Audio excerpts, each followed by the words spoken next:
한 성직자가 죽어서 천국에 들어가려고 천국 문 앞에 서서 줄 서서 기다리고 있었습니다. 바로 그 앞에는 가죽 잠바에 청바지를 입고 야한 티셔츠를 입고 그리고 선글라스 낀 한 젊은 사람이 서 있었습니다. 사도 베드로가 그 사람에게 물어봤습니다. 당신이 이름이 무엇이고 천국에 들어가려면 천국에 들어갈 수 있는지 그 자격 여부를 설명해 보시오. 그 사람이 대답을 했습니다. 나의 이름은 강속도입니다.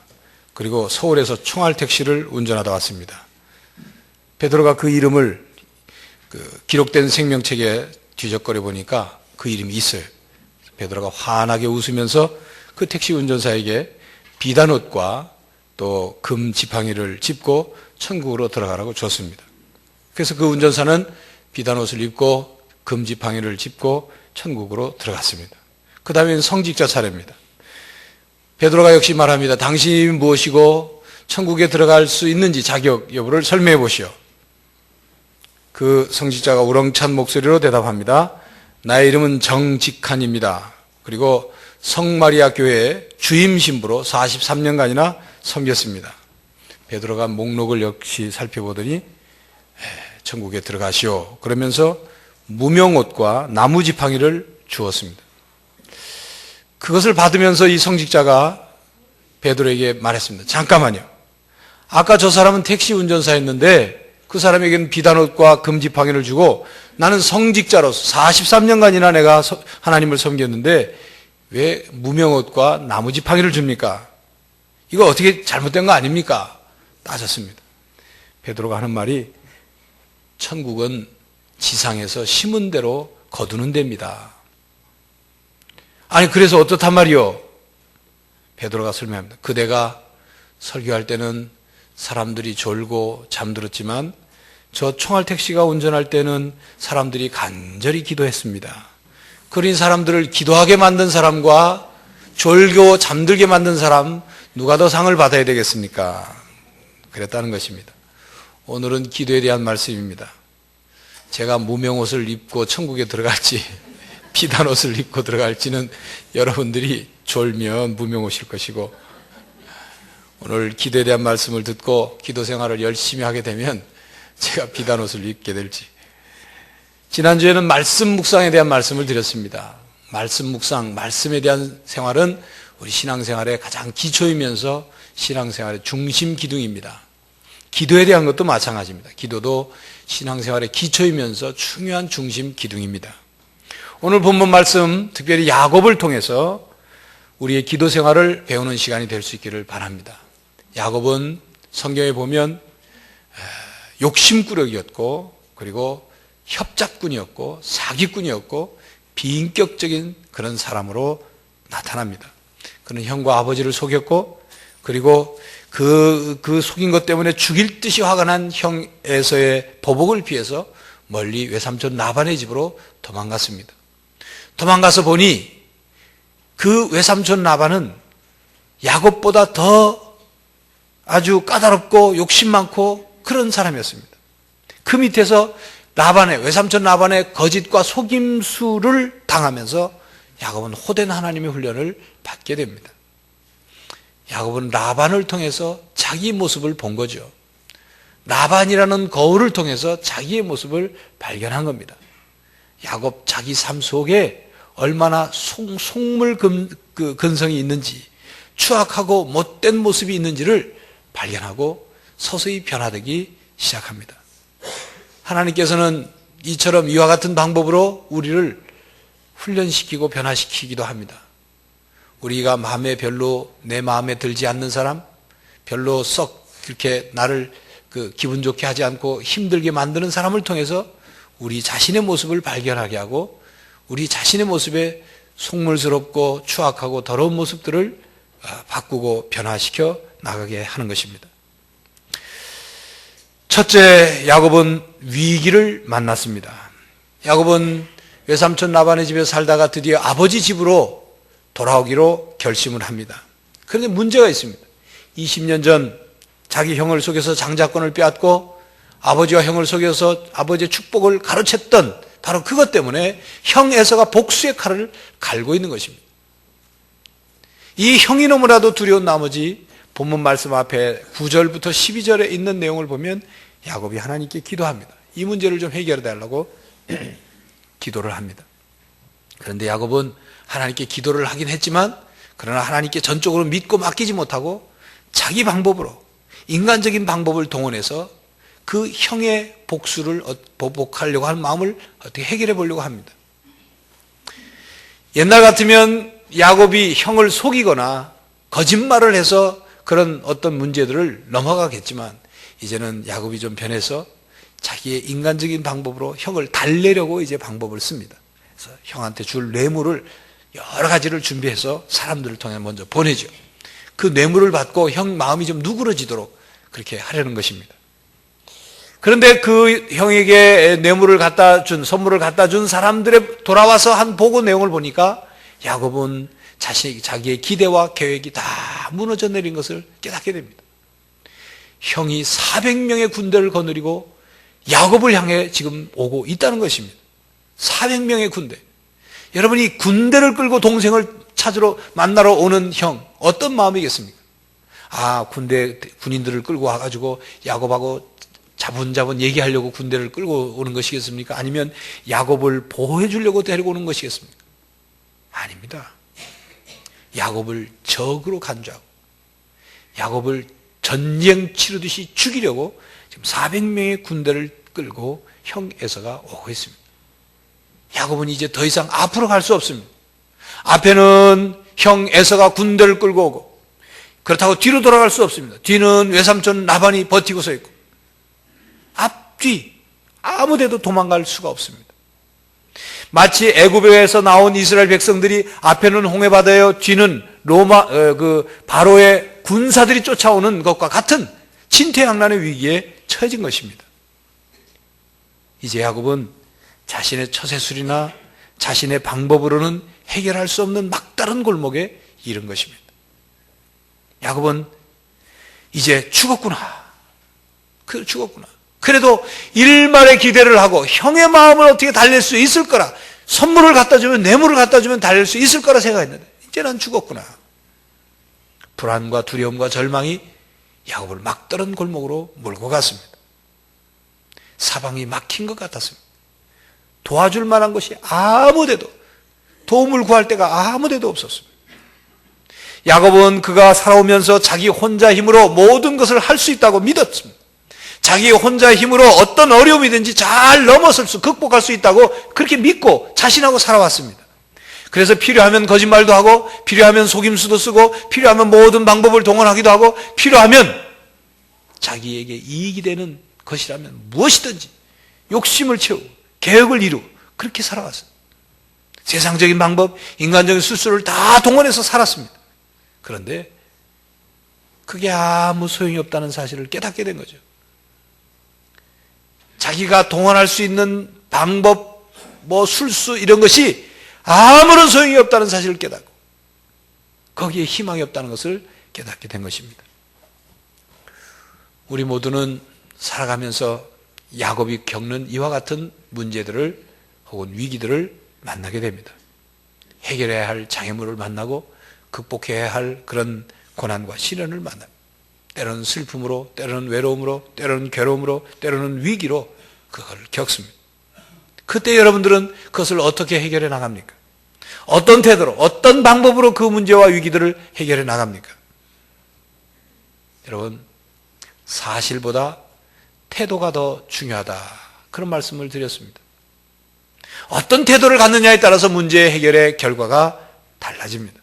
부정적인 태도를 가진 사람은 문제 해결에는 도움이 안 되는, 그저 무조건 안 된다는 생각만 하고 그 문제와 관련된 사람을 원망하고 저주하고 자기 자신에 대해서도 안 좋은 생각만 자꾸 하죠. 그렇게 해가지고 문제는 전혀 해결되지 않습니다. 그런데 신앙생활을 한다는 것은 그 부정적인 태도를 바꾸는 겁니다. 바꾸는 거예요. 우리가 신앙생활을 하기 전에는 어떤 문제가 생기면 먼저 부정적인 생각이 든다든지 아니면 자기의 의지를 가지고 어떻게 해결하려고 한다든지 세상의 방법을 동원해서 그것을 해결하려고 하지만 이제 신앙생활을 한다는 것은 그런 것이 아니라 하나님과 자기와의 관계에서 그것을 해결해 나가려고 하는 것입니다. 그게 신앙이에요. 누가복음 15장 탕자의 비유에서 우리가 깨달았죠.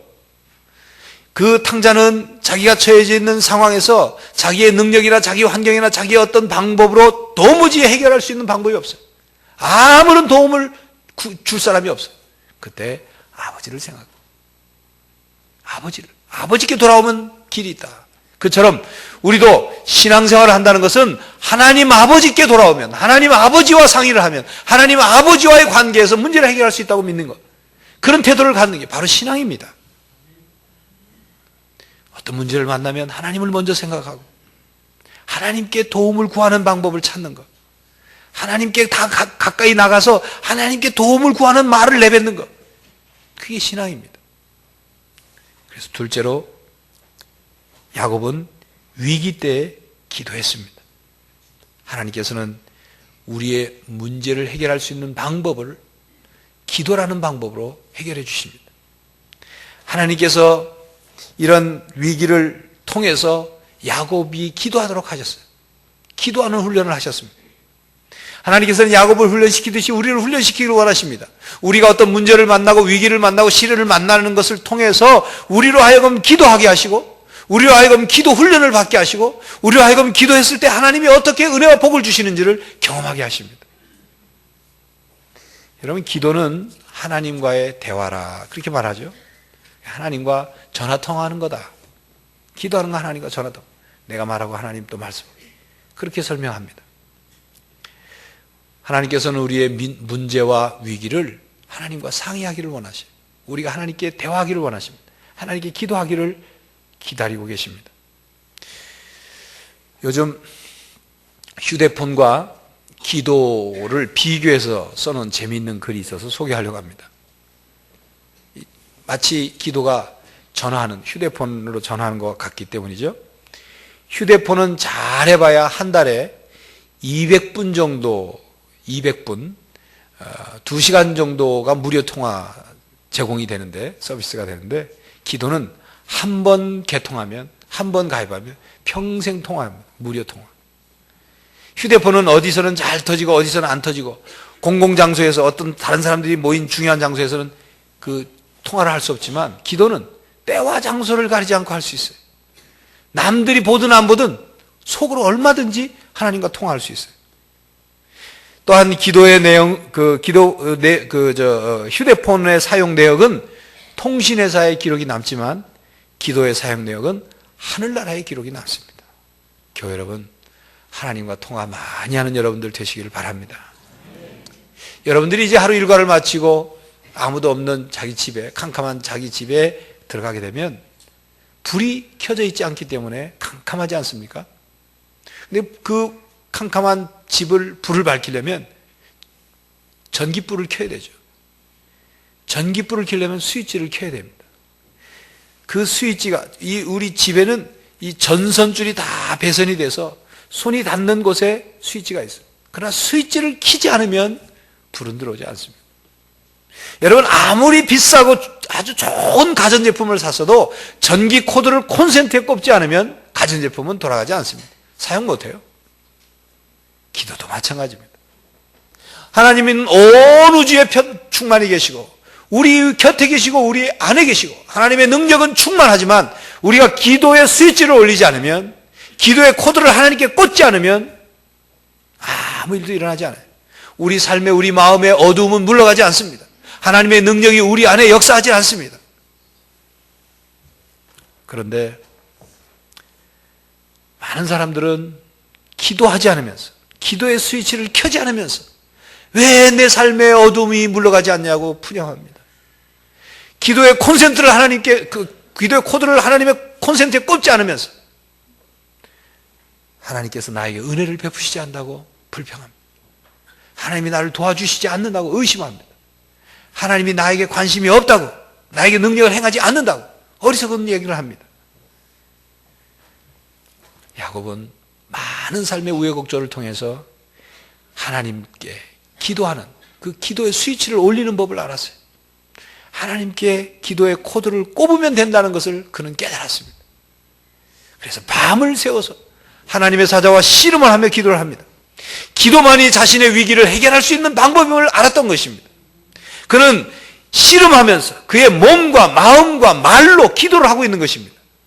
야곱은 하나님과 기도로 씨름하는 길만이 자기가 살 길인 것을 깨달은 것입니다. 시편 86편 6절 7절에는 시편 기자 다윗이 또 환난 날에 자신이 하나님께 기도한다고 고백합니다.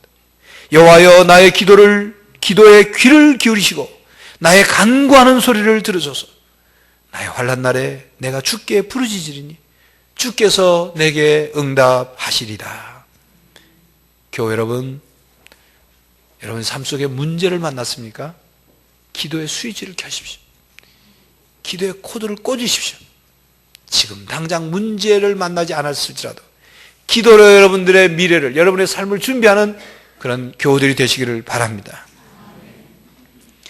야곱이 하나님과 씨름을 했다. 이 말씀. 삿발을 움켜쥐고 하나님의 삿발을 움켜쥐고 야곱이 이 씨름했다는 이 말씀은 바로 우리가 어떻게 기도해야 되는지를 가르치는 말씀입니다. 우리가 어떻게 기도해야 응답받는 기도를 할 수 있는지를 가르쳐주는 말씀입니다. 그러므로 셋째로 야곱은 간절히 기도했습니다.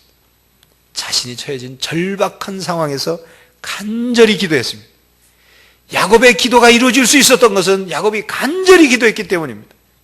간절함이 없는 기도는 힘이 없습니다. 여러분, 활을 쏘기 위해서 활쉬를 잡아다닐 때 그냥 대충 잡아다니면 활이 멀리 나가지도 않고 정확하게 꽂히지도 않습니다. 기도의 활쉬를 당길 때 어떤 힘이냐? 간절한 힘으로 기도해야 하는 것입니다. 간절한 힘으로 당겨야 하는 것입니다. 한 청년이 자기 교회 목사님을 찾아가서 목사님, 저에게 기도를 어떻게 해야 되는지 좀 가르쳐 주십시오. 기도는 하긴 해야 되겠는데 어떻게 해야 되는지 알려주십시오. 목사님, 그래, 날 따라와. 청년을 데리고 강가로 데려갔어요. 강가로 데려가더니 목사님이 청년에게 옷을 벗어. 아, 목사님, 전 기도를 좀 어떻게 하는지 배우려고 왔지. 저 수영 배워달라고 아닌데 잔소리 말고 벗어. 청년이 마지못해서 옷을 벗으니까 벗자마자 목사님은 그 청년의 머리를 잡더니 물속에다 집어넣습니다. 물속에 들어간 청년이 막 발버둥을 치죠. 숨 쉬려고 살려달라고 발버둥을 칩니다. 몸부림치는 것이 극에 달하자 더 이상 청년이 이제 참을 수 없을 만큼 극에 달하자 목사님은 물속에서 꺼내자마자 이 청년은 그냥 막 울그락불그락에 막 거친 숨을 몰아쉬며 목사님에게 따집니다. 목사님, 저에게 기도하는 법을 알려달라고 그랬지 물속에서 죽여달라고 그랬습니까? 항의를 합니다. 목사님 빙그레 웃으면서 그래, 물속에 있으니까 어떻든 숨 쉬고 싶지, 살고 싶어서 막 몸부림치지. 이게 바로 내가 자네에게 가르쳐주는 기도하는 방법이야. 기도는 그만큼 절실하게 간절하게 기도하면 그게 기도하는 법이야. 기도는 간절하게 기도해야 합니다. 야곱이 그렇게 기도했어요. 어떤 사람은 엎드려서 바닥에 탁 몸을 엎드려서 기도하면 하나님께 응답받는다고 합니다. 어떤 사람은 두 팔을 벌리고 하늘을 우러러서 기도해야 하나님이 들어주신다고 말을 합니다. 아니라고 어떤 사람은 무릎을 꿇고 기도해야 응답받는 기도를 드린다고 말합니다. 그러나 여러분, 자세가 중요한 게 아닙니다. 우리가 어떤 자세로 드리든 누워서 드리든 앉아서 드리든 하나님은 다 우리의 기도를 들어요. 하나님은 우리가 어떤 자세로 드려도 다 우리와 대화할 수 있습니다. 중요한 것은 우리의 마음의 무릎을 꿇고 간절히 기도하는 것, 바로 그것이 응답받는 기도인 것입니다. 익사 직전에 물속에서 숨이 넘어갈 직전에 살기 위해서 결사적으로 몸부림쳤던 그 청년처럼 우리도 살기 위해서 몸부림을 칠 때, 간절히 하나님께 기도할 때 하나님의 보좌를 움직이고, 그렇게 기도할 때 우리의 믿음은 생기를 찾아 되살아나는 것입니다. 시편 기자는 시편 102편 1절 2절에 이렇게 간절히 기도합니다. 여호와여, 내 기도를 들으시고 나의 부르짖음을 주께 상달케 하소서. 나의 괴로운 날에 주의 얼굴을 내게 숨기지 마소서. 주의 귀를 기울이시사 내가 부르짖는 날에 속히 내게 응답하소서. 여러분, 야곱처럼 간절한 기도를 드리는 교우들이 되시기를 바랍니다. 넷째로 야곱은 끝까지 기도했습니다. 포기하지 않고 기도했습니다. 본문 말씀에 보면 야곱이 날이 새도록 하나님의 사자와 씨름을 했어요. 자신의 문제가 해결되기 위해서 포기하지 않고 기도 씨름을 한 것입니다. 얼마나 야곱이 끈질기게 붙잡고 늘어졌냐면 하나님의 사자가 야곱의 환도뼈를 치지 않으면 그냥 끝이 날 것 같지 않으니까 환도뼈를 쳐서라도 끝을 낼 정도로 야곱은 끈질기게 하나님의 삿발을 붙잡고 늘어졌어요. 그러면서 26절에 보면 야곱이 이렇게 말했습니다. 그 사람이 가로되 날이 세려하니 나로 가게 하라. 야곱이 가로되 당신이 내게 축복하지 아니하면 가게 하지 아니하겠나이다. 못 갑니다. 내가 만난 이 위기를 해결해 주시지 않으면 못 갑니다. 나에게 축복해 주시지 않으면 못 갑니다. 내 기도를 들어주시지 않으면 못 갑니다. 끝까지 삿발을 움켜쥔 거예요. 끝까지 포기하지 않고 기도하는 야곱의 모습입니다. 하나님과 씨름하되 기도로 씨름하되 끝까지 포기하지 않고 기도하는 야곱을 우리는 발견할 수 있는 것입니다. 1849년 미국 캘리포니아 주에는 금이 쏟아져 나와서 그래서 그 황금의 해라 그렇게 그 1849년을 일컫습니다. 어떤 청년도 일확천금의 꿈을 안고 캘리포니아 주로 가서 땅을 샀어요. 그 땅을 열심히 팠습니다. 파고 또 팠는데 금이라고는 한 조각도 나오질 않아요. 또 파는 금이 안 나와요. 너무 오랫동안 파고 파도 안 나오지 않으니까 지쳐가지고 아유, 이 땅은 금이 없는 땅인가 보다. 포기를 하고 다른 사람에게 팔고 떠나왔어요. 그 땅을 새로 산 사람이 그 파진 곳에서 1m를 더 파니까 금이 나오기 시작합니다. 그러니까 먼저 사람은 1m를 더 파지 못하고 포기하는 바람에 금을 놓쳐버린 거예요. 이 소식을 그 땅을 판 청년이 들었어요. 얼마나 속이 상했겠어요. 그런데 그 청년이 이렇게 깨달았어요. 내가 여기서 황금보다 그때 그 땅에서 얻을 황금보다 더 귀한 내가 교훈을 얻었다. 1m만 더 파자. 1m 철학을 세웠어요. 자기 삶에 무슨 일이든지 포기하지 않고 1m만 더 파자. 보험회사에 들어가서 그 고객들을 상담하고 보험에 가입하도록 하는 일에 일을 하면서 1m만 더 지금까지 공들인 게 아깝지 않네. 1m만 더 노력하자. 그래서 그가 많은 고객들을 보험에 가입하게 하고 거부가 됐다는 이야기입니다. 우리 기도 생활에도 1m 철학이 필요합니다. 1m만 더 파십시오. 끝까지 포기하지 않고 기도하십시오. 하나님은 포기하지 않고 기도하는 우리의 기도를 들어 응답하여 주십니다. 그렇기 때문에 예수님께서 누가복음 18장 1절에 포기하지 말고 낙심하지 말고 끝까지 기도하라고 말씀합니다. 낭망치 말아라. 그렇게 말씀하십니다. 교회 여러분, 끝까지 믿고 기도하는 사람은 반드시 응답받는다는 사실을 믿으시기를 바랍니다. 다섯째로 야곱은 기도를 통해서 변화가 되었습니다. 야곱은 기도하면서 하나님을 만났고 하나님을 만나면서 그는 변화되었습니다. 이제는 그전에는 자기 중심적인 사람인데 이제는 다른 사람들을 배려하고 생각하는 사람으로 조금씩 변화되기 시작했어요. 그전에는 욕심과 잔꾀만을 부려서 자기의 이익되는 일들을 얻어내는 그런 사람이었는데 이제는 하나님의 은혜를 받고 나니까 은혜를 나눠주고 다른 사람에게 뭔가 베풀려고 하는 사람으로 변화되어 갔습니다. 그래서 이제는 이름도 야곱, 속이는 자라는 뜻인 야곱의 이름이 하나님의 백성이라는 이스라엘이라는 이름으로 바뀌어졌습니다. 교회 여러분, 우리 기독교 신앙에만 기도가 있는 게 아닙니다. 다른 종교에도 기도가 있어요. 민속 신앙에도 우리 그 옛날 할머니들은 새벽에 정한수 목욕제기하고 정한수들은 계속 빌죠. 기도합니다. 기도해요. 또 아프리카의 저 미개한 부족들도 자기들이 믿는 그 어떤 신에게 기도를 합니다. 불교에서도 기도를 해요. 뭐 백일기도, 천일기도, 뭐 만배하고, 뭐 십만배하고, 뭐 이런 식으로 기도를 합니다. 그런데 그런 기도는 우리 기독교 신앙과 다른 기도입니다. 어떤 차이가 있느냐면 그 기도는 인간의 욕구, 자기의 바램에서부터 출발해요. 자기의 불안과 두려움을 해소하기 위해서 기도합니다. 그걸 해결하기 위해서. 그래서 정성을 들이면 100일 동안, 1000일 동안 10,000번 절을 한다든지 100,000번 절을 하면 그 공력으로 그것이 이루어질 거라고 믿고 기도해요. 기독교 신앙은 그렇지 않습니다.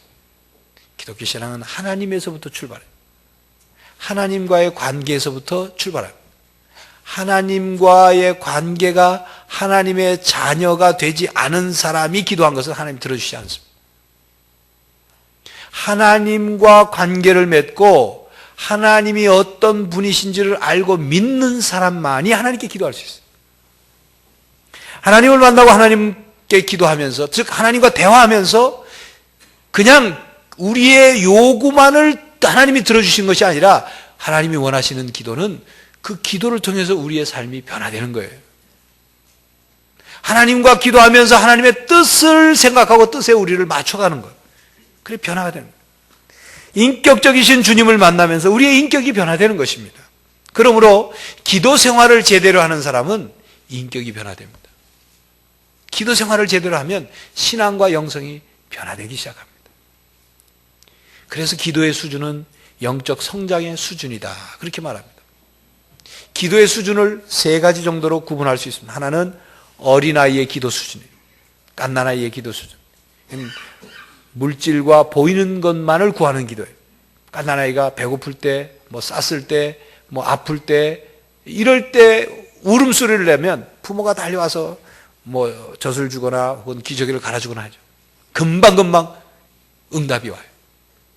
신앙생활 초기 단계에서는 우리가 기도하면 하나님이 쉽게 응답해 주시는 경우들이 있어요. 그러나 신앙생활을 조금 하다 보면 그전처럼 그렇게 기도한다고 해서 응답이 안 돼요. 응답이 안 돼요. 이제는 청소년 기도 단계로 올라가기 때문에 그렇습니다. 청소년 기도 단계란 무엇이냐? 여러분, 만약에 청소년들이 고등학교 한 2, 3학년 아이가 들어누워가지고 갓난아이처럼 응애거리고 운다면 그거 봐주겠습니까? 아니죠. 그런 것처럼 우리도 이제 신앙생활을 한 지 조금 시간이 지나면 청소년처럼 하나님이 우리를 대우하셔요. 그런데 청소년이라는 것은 자기가 뭔가를 할 수 있고 자기는 그냥 어른이 다 된 것처럼 생각하지만 부모가 보면 아니잖아요. 우리 신앙생활도 마찬가지예요. 그래서 청소년이 자기가 하고 싶은 대로 요구하는 대로 다 해주는 부모, 그럼 그 청소년 탈선시키는 부모입니다. 봐서 때로는 돈이 있어도 용돈을 좀 줄여주기도 하고 뭘 사달라고 해도 금방 사주지 않고 시간을 끌고, 이게 아이를 잘 교육하는 부모인 것처럼 하나님도 우리가 기도하면 때로는 시간을 늦춰요. 때로는 우리의 욕심에 따라 구하면 그거 아니다, 주시질 않아요. 옛날에는 잘 주신 것 같았는데 안 주시는 것 같아요. 그럴 경우에는 많은 사람들이 하나님이 내 기도 안 들어주시나 보다 포기하는. 그렇지 않습니다. 내가 지금 청소년기의 신앙생활을, 청소년 그 기도 신앙생활을 하고 있구나 생각하시면 돼요. 거기에서도 신앙이 자라면 어른의 기도 수준에 올라갑니다. 어른 기도, 성숙한 어른의 기도. 성숙한 어른이란 자기 스스로 판단해서 행할 때 갓난아이나 청소년기처럼 그렇게 하지 않아요. 어른이 되면 서로 사랑하는 사람과 결혼하는 것처럼 성숙한 신앙인이 되면 하나님과 주님과 결혼한 것과 같습니다. 사랑하는 사람을 대하는 것 같아요. 그래서 사랑하면 사랑하는 사람이 어떻게 하면 기뻐할까? 사랑하는 사람이 무엇을 좋아할까? 사랑하는 사람이 사랑하는 사람이 어떤 뜻을 가지고 있을까를 자꾸 생각하고 기쁘게 해드리고 그것을 하는 것처럼 성숙한 기도 생활은 자기의 욕심 따라 구하는 것이 아니라 하나님의 뜻을 따라 구하는 수준에 이르는 겁니다. 묵상하고 은밀한 가운데 기도하고 사랑하는 마음을 사랑에 푹 빠져서 기도하는 거예요. 여러분, 여러분의 기도 단계는 어느 단계입니까? 아직도 그저 먹고 살고 할 그런 돈, 물질, 직업, 건강, 눈에 보이는 것만을 위해서 기도합니까? 그것을 위해서 기도했는데 응답되지 않는다고 실망해서 신앙이 흔들리는 그런 수준에 머물러 있습니까? 문제를 만난 우리에게는 문제가 어떻게 하든지 그 문제가 해결된다면 좋겠죠. 그러나 그보다 더 중요한 것은 그 문제를 통해서 우리가 변화되는 것입니다. 이것이 하나님의 뜻입니다. 부모가 자녀에게 문제가 생겼을 때 그 부모가 자녀의 문제를 해결해 주면서 그 부모가 제대로 된 부모라면 이 자녀가 앞으로 이런 문제를 일으키지 않도록 해주고 혹은 문제가 일어났을 때 스스로 그 문제를 해결할 수 있도록 해주는 것이 제대로 된 부모이죠. 하나님도 마찬가지입니다. 하나님의 관심과 뜻이 그렇습니다. 우리를 하나님의 자녀로 삼으시고 우리를 구원해 주시는 것이 하나님의 관심의 전부가 아니라 구원받은 하나님의 자녀들이 스스로 삶을 하나님의 뜻에 맞춰 살아가도록 변화되는 것, 점점 성숙해가는 것, 그걸 하나님이 원하십니다. 그렇기 때문에 하나님은 우리가 믿음이 좋은 사람, 하나님께서 인정하는 사람, 거룩한 사람, 온전한 사람, 성숙한 사람, 하나님께 칭찬받는 사람, 그런 사람으로 변화되기를 원하는 것입니다. 하나님께서는 이 땅에서 일어나는 모든 일을 통해서 우리를 변화시키기를 원하십니다. 야곱을 훈련하고 다듬어서 기도하게 하시고 기도를 통해서 그를 변화시키고 변화시켜서 하나님의 사람으로 사용하신 것처럼 우리도 훈련시키고 다듬어서 어떤 문제와 위기를 만났을 때 기도하게 하셔서 우리를 변화시키고 하나님의 믿음의 사람으로 우리를 사용하기를 원하신다는 사실을 깨달은 여러분들이 되시기를 바랍니다. 교회 여러분, 하나님을 안다고 하면서 왜 기도하지 않으십니까? 하나님께 기대할 것이 없어서 기도하지 않습니까? 하나님을 믿지 못해서 못 믿어서 기도하지 못합니까? 하나님은 나에게 전혀 관심을 기울이고 있지 않을 거라 생각하기 때문에 기도하지 않습니까? 도대체 무엇 때문에 기도하지 않습니까? 절박한 상황이 돼서야, 그때서야 기도하는 그런 신앙입니까? 그동안 많은 일들을 겪으면서 기도가 필요하구나 그렇게 깨달았으면서도 왜 아직도 기도의 능력을 모르고 기도하지 않습니까? 교회 여러분, 믿음이 있다고 하면서 기도하지 않는 사람은 믿음이 뭔지를 아직 모르는 사람입니다. 살아있는 믿음은 하나님께 그 믿음을 사용해서 기도하는 것입니다. 기도하는 만큼 하나님을 믿는 믿음이 있는 것입니다. 하나님께 기도한다는 것은 하나님이 무엇이든지 다 하실 수 있는 전지전능하신 분이라는 사실을 믿는 거예요.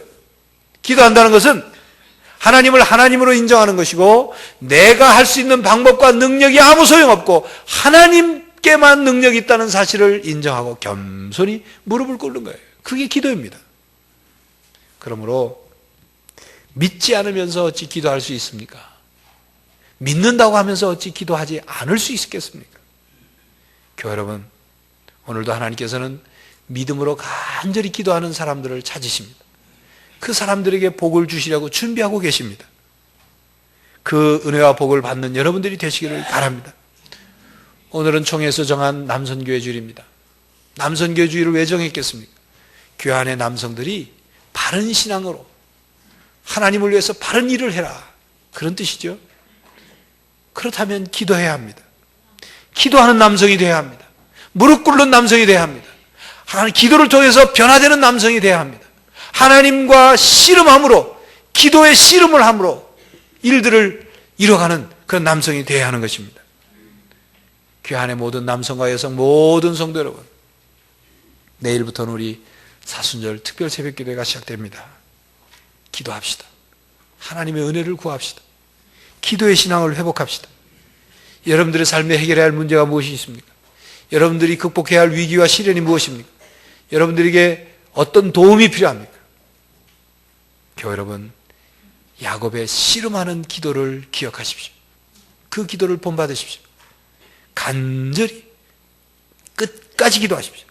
기도를 통해서 성숙한 신앙인으로 변화되는 여러분들이 되시기를 간절히 바랍니다. 기도하겠습니다. 하나님, 우리가 문제를 만나고 어려움을 만나면 한숨부터 쉬고 부정적인 생각부터 들고 세상적인 방법만을, 인간적인 방법만을 동원하려고 합니다.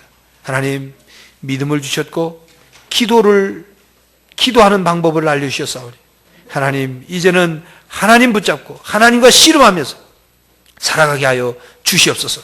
하나님과 씨름하는 사람들이 되게 하여 주시옵소서. 기도를 통해서 자신의 문제를 해결하고 기도를 통해서 삶을 참 성공적으로 만들어가는 사랑하는 성도들이 되게 하여 주시옵소서. 예수 그리스도의 이름으로 기도하옵나이다. 아멘.